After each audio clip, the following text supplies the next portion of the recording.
Hello everyone, ఈరోజు నా స్టైల్లో బోడకాకరకాయ టమాటా కర్రీ ఎలా చేసుకోవాలో చూసేద్దాం.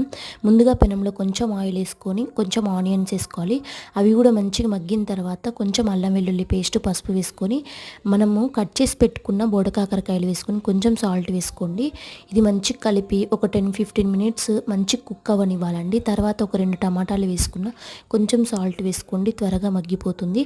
మీ కారంకి తగినంత కారం వేసుకొని, మీకు గ్రేవీ టైప్ కావాలంటే కొంచెం వాటర్ వేసుకొని, డ్రైగా కావాలి అంటే వాటర్ అవసరం లేదు. నేను ఇక్కడ ఫ్లేవర్ కోసం కొంచెం ధనియాల పొడి వేసా. కొంచెం మగ్గిన తర్వాత లాస్ట్కి కొంచెం కొత్తిమీర వేసుకోండి. ఇప్పుడు మార్కెట్లో బోడకాకరకాయ దొరుకుతుంది. ఇది సీజన్ కూడా. కంపల్సరీ సీజన్లో వచ్చే ఫ్రూట్స్ అన్నా వెజిటేబుల్స్ అన్నా తినకుండా అస్సలు ఉండకూడదండి.